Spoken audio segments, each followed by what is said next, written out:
Dealing with the fastest pace of inflation in more than 40 years, Americans are borrowing money. A lot of money. According to the latest numbers from the Federal Reserve, Americans in February increased their borrowing by a record $42 billion. We've also seen major increases in debt noted by the big banks in their latest earnings reports. I want to talk to you about what this increase in Americans' debt means, why it's happening now, and what it could mean in the future as lending gets more expensive. Let's get into it.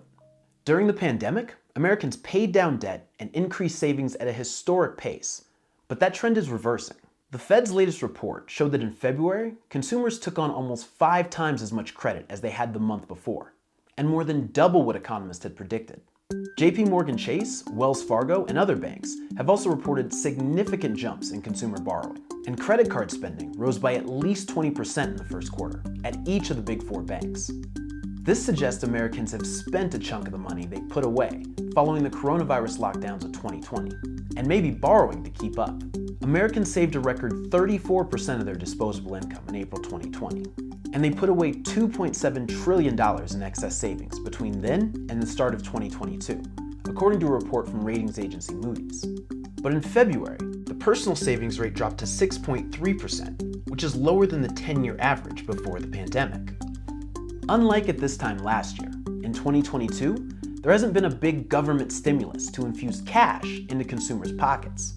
The rise in borrowing seems to coincide with the rise in inflation to the highest level in 40 years. People often talk about inflation being a drag on spending because higher prices push consumers to slow down and rethink their budgets. But inflation also drives up spending as consumers front-load their purchases, expecting that prices will keep going up.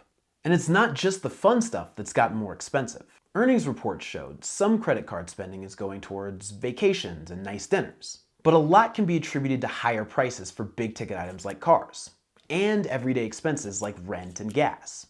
Rent prices rose 30% from a year ago in February, and used cars and trucks were 41% more expensive than they were last year.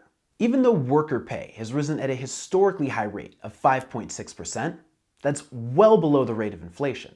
So the average worker is actually seeing inflation-adjusted wages of negative 2.7%. This is all happening as the Federal Reserve starts to raise US interest rates, which will make credit more expensive. The expectation for rate hikes has already pushed Treasury rates higher, and in turn, mortgage rates and corporate borrowing rates have increased significantly. Other forms of credit, like credit cards and personal loans, are tied to the prime rate, which moves along with the federal funds rate. The Fed funds rate has only been raised once this year, and still sits at less than half of 1%. But that's likely to change quickly. The Fed is expected to raise the funds rate multiple times before the end of summer. That'll make it cost significantly more to take on a loan. The Fed raises rates to get individuals and businesses to pull back on borrowing in order to slow down spending, the goal being that it reins in rising prices. But it can also put households and businesses into untenable positions, causing waves of job losses and defaults. Now, all this borrowing could just be a sign of economic growth, as consumers want to take advantage of opportunities that pandemic lockdowns and COVID worries had blocked off. But it could be a sign that without the government pumping more money into their bank accounts, consumers are in trouble. In times like these, I'd urge you to think like Brooklyn MC Fabulous, who says, "I like that pizza recipe, not a slice of the pie." I'll see you next time.